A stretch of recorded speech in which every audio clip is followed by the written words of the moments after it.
You are all the architects of creating a culture of connection in your organization.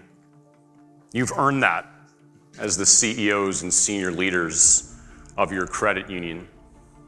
And to emphasize my point, I wanted to share the story. It's one of my favorites of one of the finest CEOs I think our country's ever seen. He led from the heart. He led with LUV, and he did so and inspired many, many people by beginning first with a brand and a culture that started with his employees and was then brought outward to serve the many customers that Southwest Airlines served.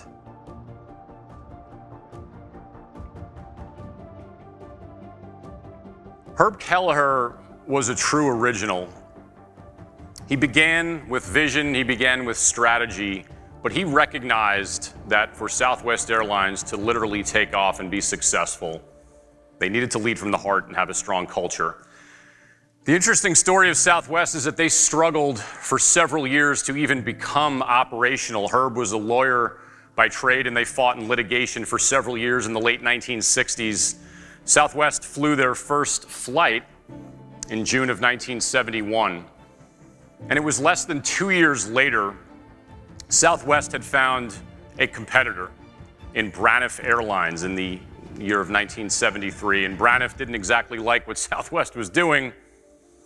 And so almost overnight, Braniff Airlines cut their $26 fare, which was going between the Texas Triangle, cities like Houston, Dallas, and San Antonio. They cut that fare in half almost overnight from $26 to $13.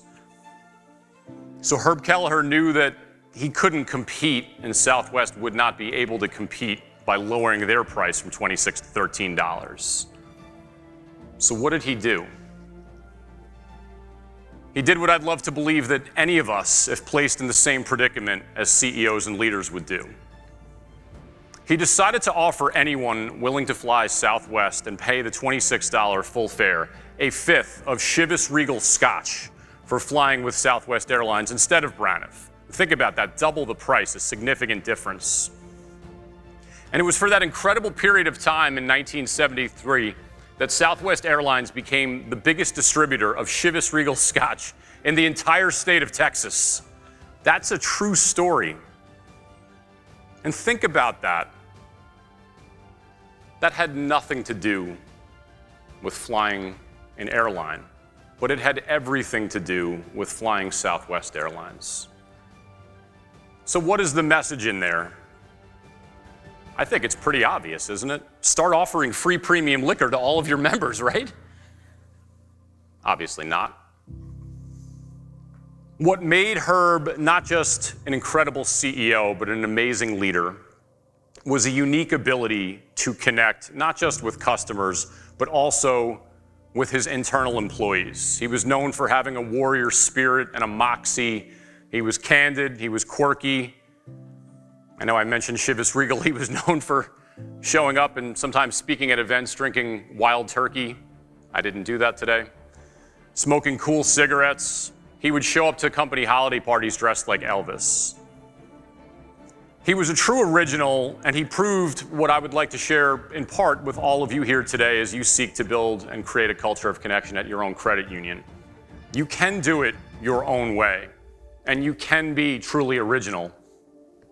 Behind all the quirks was someone who literally reached out and embraced the people that he led and his customers. You can find your own leadership style and find unique ways to connect, which we'll talk about here today. And I want you to think about how it does look to do things your way. The secret of Southwest and the heart symbol that we know today, their New York Stock Exchange ticker symbol is LUV. They were known, obviously, as a company that really led from the heart. But the secret of their success is that everything began at home. Everything started local, so to speak, with their employees. And the culture of Southwest became the outward representation of the brand that we know today.